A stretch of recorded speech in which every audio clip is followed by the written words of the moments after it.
I have Joan Hanley with me today. Her oil paintings explore intimacy in contemporary life. She began her training in both art and meditation in high school and has continued to train, teach, and exhibit in the US, Mexico, Europe, India, Japan, Taiwan, and China over the past 50 years. Art school, years of painting, studies in East Asian calligraphy, psychotherapy, and meditation are present in her work. Her studio is in a 200-year-old mill in Harrisville, New Hampshire. Joan, thank you for joining me today. Oh, it's my pleasure, Brian. Before we started this recording this video, you were telling me that you actually had an opening last night. I did. I did. It was great, actually.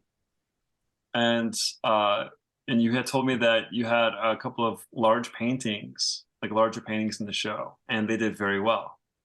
Yeah. Yeah. You even sold some, which is fantastic. Yeah. And I was sort of confiding in you my angst and sorrow that I experience on a daily basis as I work to transition from small medium scale to a larger format. And it seems that you have certainly been wrestling with that transition as well, but have gained more ground in that than I have. And I would love to kind of pick your brain a little bit in terms of how you scale this. How do you get into a big painting as you transition from a smaller one? Well, I'm right there with you, Brian. I'm totally in it. I'm not finding it easy, but I think maybe that is what's good about it. Yeah, it's definitely shook me up. Hmm. Yeah. So I had a pretty full body of this, this vein I had hit that I was mining and pushing at 30 by 40 and down. And I was actually even struggling at first getting those 30 by 40s to work and have sort of the punch and the life and the aliveness that I was easily getting in the 14 by 11, more around a foot, the tiny ones. And I'm wondering, you wonder, well, maybe it worked for Vermeer, he never got big. Well, that's the thing about Vermeer, though. Like he was able to get big in a small scale. Like his paintings are so grand, aren't they? Amazing. Yeah. Yeah. Yeah. Like I look at his paintings and they feel so big. Yeah. Yeah. Yeah. Yeah. There's no problem there. So it's always good to know, that's an option.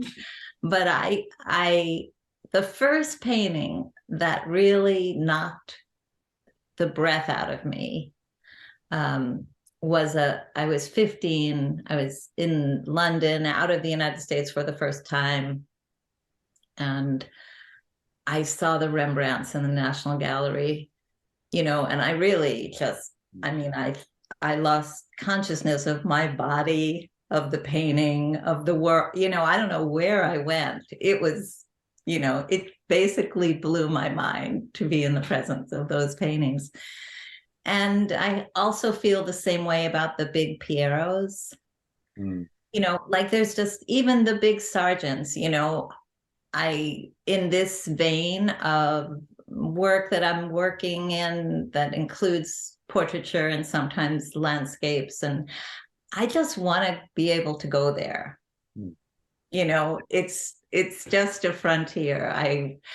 But I don't, I have okay, so the few things I've learned so far that I might have to sacrifice tomorrow. So who knows whether they're of use or not. But one thing that's really surprised me is that the larger I go, actually, the simpler the composition has to be.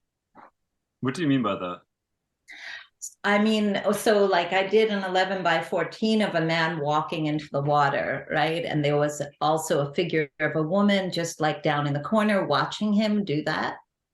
Um, and some things going on in the water. And so that was at like 11 by 14, and I really liked the painting, and I thought, okay, there's something in this. I'm going in deeper, Yeah. and this is one of the paintings that sold last night. And so I didn't go to the 5 by 6 foot in that one. I think it's more like 5 foot by 4 foot, just under that.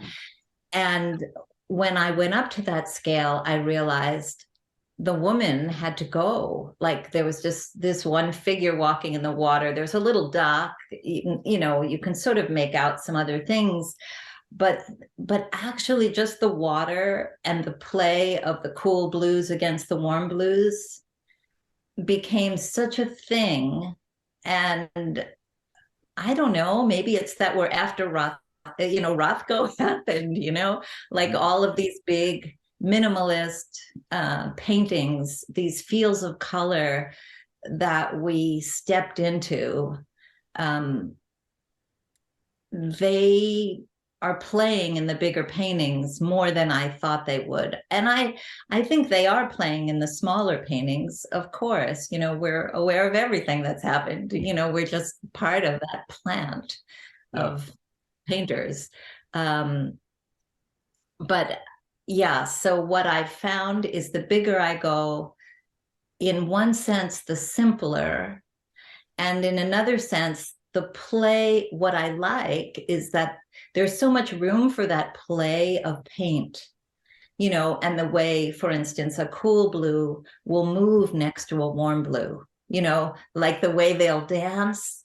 When that's 5 feet long or 4 feet long, it's a thing Yeah. different than it is when it's contained in, something that feels like a book, related to a book. This is more related to a movie screen all of a sudden. Yeah. Yeah. Yeah, it becomes more monumental, and I would say like even like you were talking about, these spaces that are like color fields, and it really does become a space that you as the viewer can enter into, um and really move into it, and that is something that I think for me as I work into these bigger paintings, I'm almost afraid. I'm almost like I feel hesitant. There's a even timid to actually make the paintings more simple.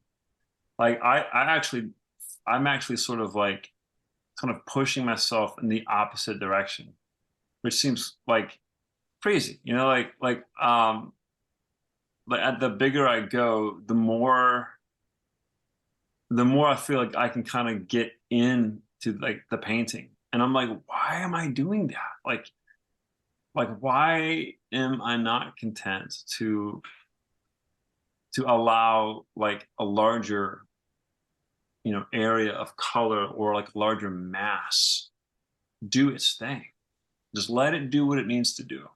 But instead it's like I'm like it's there, and then I'm like, oh well, gotta gotta I've gotta augment it somehow and like make it punchier or like something. I start like put a texture on it, and within that texture there's all this like variation of like mid-tone and like subtle like tonal shifts and things, and it gets really like, I mean, it gets really into it, and I thought that wasn't the kind of painter that I am. I thought that I was actually kind of more attracted to simplicity, and I am, I think, in one sense. But there's something that compels me to add like layers. You know what I mean? Like adding layers of just visual information to something, until like it becomes the thing. Not not mimicking it, but like containing that energy. And maybe I Yeah. don't know how to access that energy on a larger scale. Well, I would trust that I mean, what that's making me think of, Brian, are the Stanley Lewis's that he showed this, I saw last June in New York. Did you see those? Oh, that Betty Cunningham gallery. Yeah.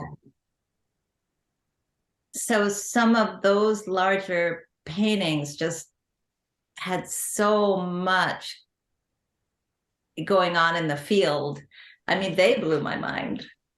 Finally, Betty told me to go home and watch that video, of Stanley talking about Bruegel, because she could see I was like racking my brain. I was just looking at those paintings, and I love them. I mean, but I knew, like, I didn't completely grasp everything that was going on. Like, I was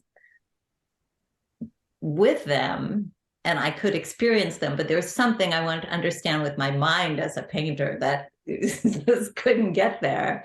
Yeah. Yeah. And so I would trust, I mean, I think that's the way to go.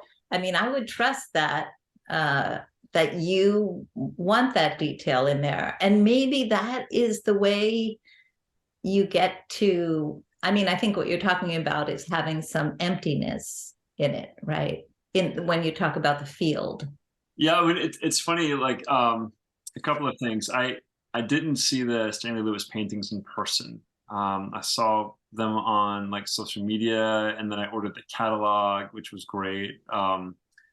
I feel like that gallery does a good job with their catalogs, but that's the closest that I got to the work, painfully so. But there's still so much there, even just from the image that can be gleamed, and then just yesterday I was talking to somebody about Chinese landscape painting, and like all the space that is in those images, and what those spaces become, and so like it does in one sense feel kind of empty, but it becomes there's like this emergence of substance within these spaces, and then they become very like, well, like one starts to detect the form, like the presence of the form and how it's engaging with the imagery itself, and so that's given me something to think about, but for me, the space, those empty spaces,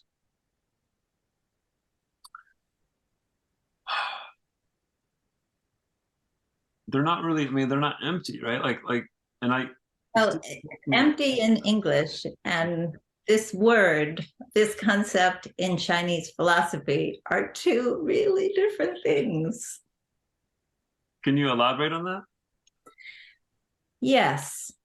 In Chinese philosophy, indigenous, like Taoist point of view, everything in the world is one thing, undifferentiated. We'll call that absence or emptiness. And then from that same thing, there's the constant transformation into all the many things, including our paintings and our bodies and Zoom and trees and oxygen and mercury and everything. So these two things are together what's real. Neither of them is nothing.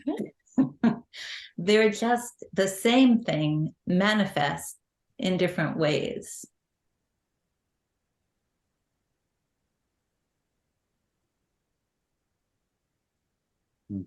I need to think on that. Well, you and many great beings together will think on that. Yeah, I mean, it's a very old idea that still makes sense. Well, you and I were saying just before we put on the recording, we were talking about why we would go out and walk around, in the woods, because it was all there, and one way that ancient Taoist philosophy would explain what we experience out there is that we experience that unified thing that is then expressing itself in a myriad of ways. And those two things don't contradict each other. They are symbiotic, or they're the same thing. So, so in the paintings, the empty spaces that we're talking about are empty and they're full. Okay? Yeah, okay. I think I'm with you. All right, so yeah, and okay. Man, it is so difficult to sort of like establish paradigms, even if one is not meaning to, and then take an idea that is so eloquent and beautiful, and then, like, I'm finding this tendency to try to like fit it into my paradigm, and it's just not like. I think instead of trying to do that, I'm going to make a window in this grand wall that I think I've hit a boundary when I make a window and let some light in. Maybe that'll help me see things a little bit better. The empty spaces in the paintings when I paint, I think of them as like transparent volumes that have an action, like an inherent action and expression to them, and how they engage with the visible forms. And it's sort of like, it's sort of this choreography of rhythm, and movement, and sound and things like that, and of course texture, and the physicality of it, and this idea of emptiness that is substantial, this emptiness that has within its essence substance, is pretty powerful, because it suggests that, like you were saying, things aren't so separate, things aren't so isolated, but that they really are sort of connected, a part of or expressions of sort of one unified like reality, and that's a neat. I'm gonna have to really think about that. That might help me. That really might help me in terms of how I express some of the things that I experience, out in the landscape, in nature. That might really help me to come up with ways to express that in a painterly way. So thank you. Thank you for that. Yeah, I mean, I'm always looking at those old Chinese paintings for exactly this reason. I think what you're talking about when you talk about your empty spaces and how they have potentiality, Yeah. how they push and move, and how things happen in the painting because of those spaces. Yeah. I think that's what we see in those old Chinese paintings. We see that they get that even that they wouldn't, being true to nature would be a value. In my understanding, being true to nature would be a value to those painters, and if they didn't have the potentiality of those empty spaces and their movement and their sound and their actions in the painting, that they wouldn't be being true to nature, because it's everything, like the moon goes dark, and then it gets, it's this movement, and we're creating these things that are somewhat still, I guess, they don't crawl around the wall. But if those potentialities and that movement isn't happening, we feel they're not alive. Sometimes they have it and then we kill it and we know we've killed them. Yeah, sure. Yeah. How does a painter be true to something?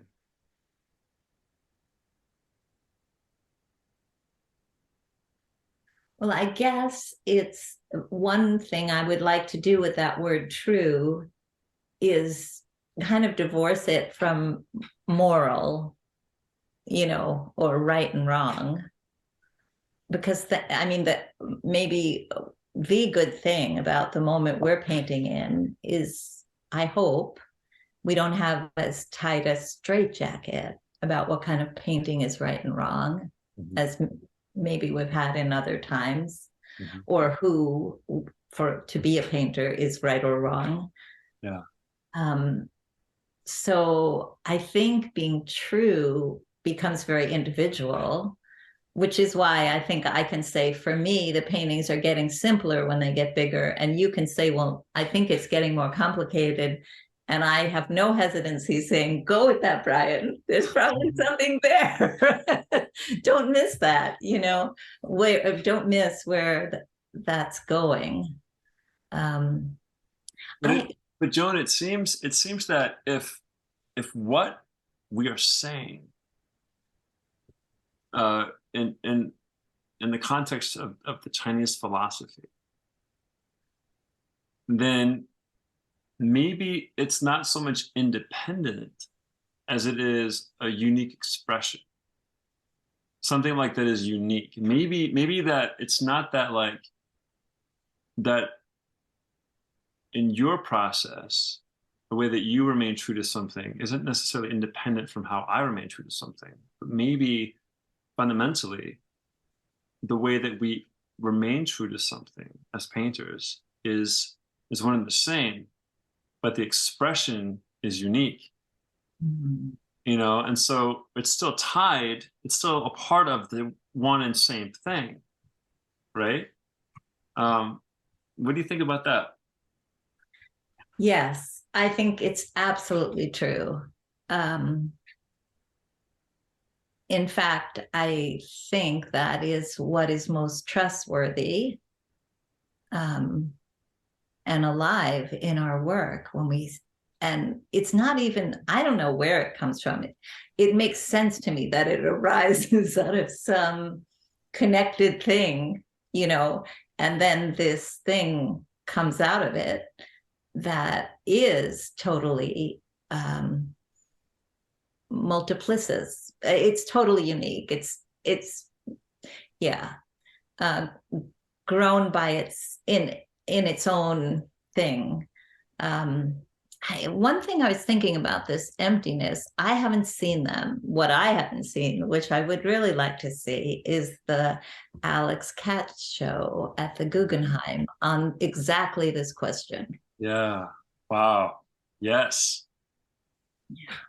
On point. Definitely.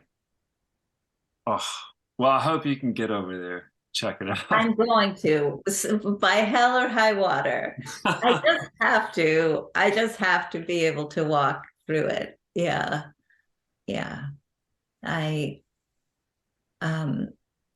And even knowing when I go there, I know that what's arising for Alex Katz and what's arising for me are not going to be the same thing. Like, it's not going to solve my problem. But I think experiencing it, and that, that's something there. I think there is some kind of transmission in our paintings when we really go there. Yeah. That is, when we find true, I would say there's that possibility not only for movement and interaction in Not only is a still picture a moving picture, but I think it also has the capacity for transmission. Joan, I love that. And I think that's a perfect note to end on. Gosh, thank you for such an enlightening conversation. I've really, really enjoyed it. Well, I have too, Brian. And, you know, I really enjoy your work. And whatever's going on with you in those big paintings, I know it's worthwhile. Just good courage to you. Lord knows I need it. Thank you, Joan. I'm gonna keep plugging away. Uh, Well, hey, again, congratulations on your show. What is the show called? it's called Screens and Shadows. Okay, and where is it being exhibited? It's at the Conant Gallery in Groton, Massachusetts. Wonderful. All right. I wish I could go and see that in person. I'll have to check it out online, I suppose. Do they have that kind of stuff posted on there? Um, mm, no, but I have them posted. Okay. Um, so hanleystudio.com, you can find them. Yeah, and I'll be All of sure. the mischief I'm up to. Good, good. Yeah. I'm sure that would be very inspirational, Mischief. And I'll be sure to provide the link to the website uh, in the description below the video. Great, thank All you. right. Joan, thank you so much. Have a Yes, good and rest good of luck. the day. Thank you. Bye. Bye.